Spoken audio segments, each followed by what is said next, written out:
Bien, mais aujourd'hui nous sommes donc à Sierre de Luchon, dans ce charmant petit village, et nous sommes à la rencontre donc, de Marcel Borde, qui va nous raconter un peu sa vie. Bonjour Marcel. Bonjour, moi, Christian.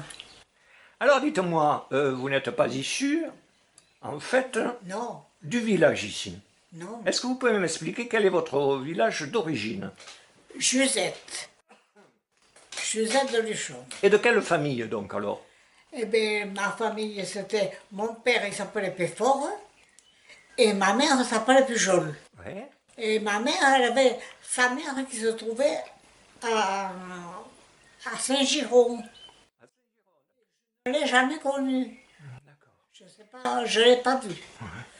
J'étais trop petite, je ne l'ai pas vue. Je ne sais pas où elle n'était pas venue, où elle était morte, je ne sais rien. Ma mère, elle est née ici. Et ici, il y avait un oncle qui y habitait.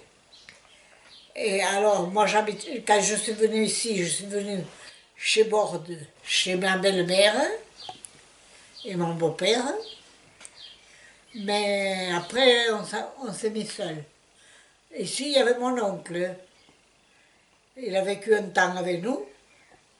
Et moi, je préférais être ici. Ici, tuer une vache, une petite, une jeune vache, parce que pour manger la viande, parce qu'on n'en trouvait pas. On avait tout sur le ticket, le temps allemand. On avait le pain rationné, on avait que du beurre, c'était tout rationné. On avait des tickets, et avec ces tickets, on a acheté. C'était comme ça que ça se passait. Alors, on ne pouvait pas faire ce qu'on voulait. On a tué une bête ici. Mais vous savez, il y avait deux hommes qui sont venus, des hommes du village, hein, pour tuer. Il a fallu qu'ils restent là toute la nuit. Ah, ils ne pouvaient pas retourner chez eux. C'était dangereux de se faire tuer. Parce que vous savez, on les entendait passer. Hein. Chaque fois qu'ils passaient, on entendait clac, clac, clac. Chose des bottes, vous savez. Ça, il passait, oui. Il y avait à Pont de Casso, oui. Et là, ils avaient une petite commandature à Luchon, oui. Et là, il s'est passé des choses qu'on disait que nous, on n'a pas vues. Hein. Ils battaient des gens. Bien Marcel, j'aimerais bien aborder avec vous un sujet essentiel, puisque c'est la vocation finalement de notre pays des Luchons, c'est la partie agro-pastorale, hein, donc vous étiez dans l'agriculture. Ben oui, Hein. avec mes beaux-parents, on travaillait à la culture. Hein. Et puis on faisait des fourrés, on faisait des champs. Et d'ailleurs, avant il y avait beaucoup de champs de patates, de maïs, de tout. Vous n'en voyez pas maintenant. Il n'y en a plus. Là, je me faisais tous les légumes pour manger, je faisais tout. On cultivait tout, quoi. Mais avant, c'était bien. On se nourrissait les cochons. Et tout. Et des bons cochons. C'était pas nourri comme maintenant ils les nourrissent. La soupe du cochon, dans un chaudron. Oui. Un chaudron, on faisait cuire. On y mettait des patates, non, des betteraves, oui, des betteraves jaunes.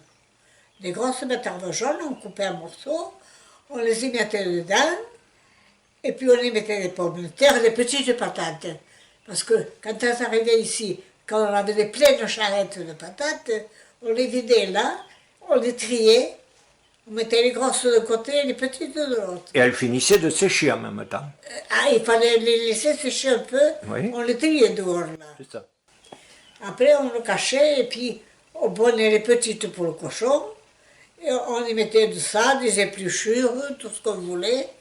Et puis à la fin, pour nourrir le cochon, on en mettait à la repasse, comme de la farine de blé, vous savez. Oui, parce qu'il faut expliquer que finalement, la repasse, c'était le dernier, la moins jolie des farines. Oui, La farine, elle était très fine. oui. Au milieu, il y avait un peu de son. Et la repasse, c'était C'est comme plus gros. plus gros. Oui, un peu plus Voilà. gros. Donc, On la mettait voilà.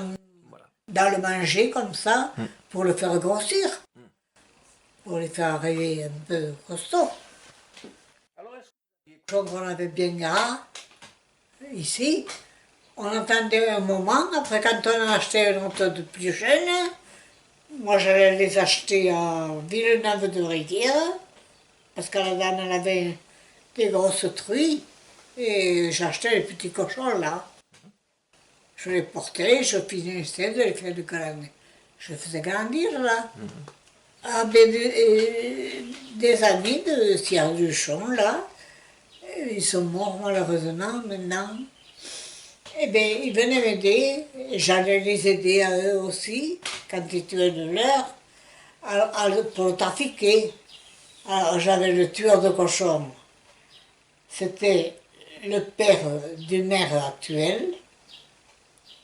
Il était toujours venu me tuer le cochon. Alors la veille, il venait me tuer le cochon. Le lendemain, il venait me le couper. Alors il coupait le cochon et tout. Et puis, et on faisait, au moment quand il le coupait, on mangeait. Les hommes, ils faisaient un repas, comme ça. Et on leur faisait cuire. Lui, il leur coupait toujours de l'épaule du cochon pour la faire griller. Et puis, il disait à un monsieur qui travaillait avec nous, là, mets-toi au fond et allume le feu pour faire les grillades de l'épaule. Et on faisait ça, des tranches. Alors après, il se mettait à table, on mangeait les tranches, le boudin, du fromage. Quand il restait du saucisson, il y avait du saucisson de l'année avant encore. Et voilà. Tout ce que je sais que Artigues et Sode, là, il y avait des chevaux avant. alors pourquoi Artigues et Sode et le Larbouste? Parce que vous, ici, c'est pratiquement plénien. Vous comprenez? C'est plat ici, relativement. Donc, avec le cariote, le libiote, la charrette, vous et attelé avec la paire, vous pouviez aller travailler.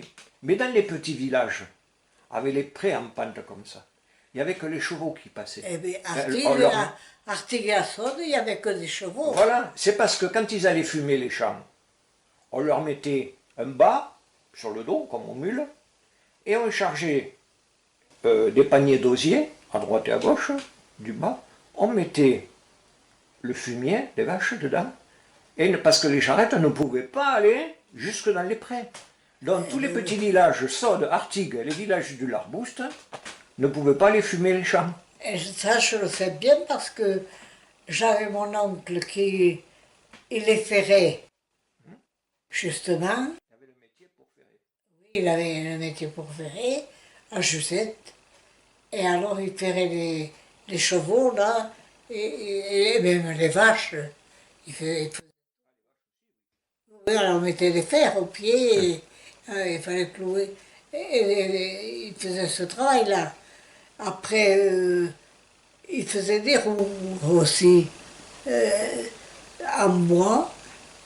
Et puis, il fallait y mettre un fer Et tout autour. Alors là, quand il faisait le feu, il faisait beaucoup de feu. Il faisait chauffer le fer. Et après, il le mettait sur la roue. Il fallait vite, vite y mettre de l'eau. alors tout se rétractait, le fer il se rétractait jusque sur les rayons en bois de la roue. Oui, Voilà comment ça tenait. Alors il y avait des charrons à l'époque, oui. il y avait un peu tous les métiers dans les villages. Est-ce que vous aviez des métiers ou vous vous débrouilliez tout seul à l'époque? Le vitrier, comment vous faisiez avec le vitrier? Est-ce que c'était un vitrier qui passait des villages alentours? Ah, les vitriers, oui, avant il en passait. Oui, Avant il en passait il y a longtemps, mais ça. Après, il fallait aller les acheter à Luchon. oui. Un forgeron, vous en aviez un ici au village? Oh, pas de forgeron, ici je n'en ai pas connu, mais à Suzette, il y en avait.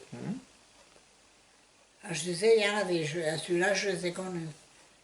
Après, il y avait des menuisiers aussi. Et il y avait des charrons. Et M. Morer, Oui. le mari de Madame Morer, il faisait les roues aussi. Et lui, il faisait le bois, tout le bois. Le moyeu de la roue, là, le morceau gros, et puis les rayons, Les timons, tout. et tout, et puis enfin, il fallait le ferrer. Et lui, il allait à Luchon, il allait le ferrer. Du côté dans le bout de la ville, ça se Alors Marcel, passait. on a vu beaucoup de choses de votre vie qui sont très agréables à raconter et à entendre, bien évidemment. Je vais vous dire donc au revoir et surtout merci de m'avoir reçu aujourd'hui dans votre charmant village et peut-être à une autre prochaine fois. Oui.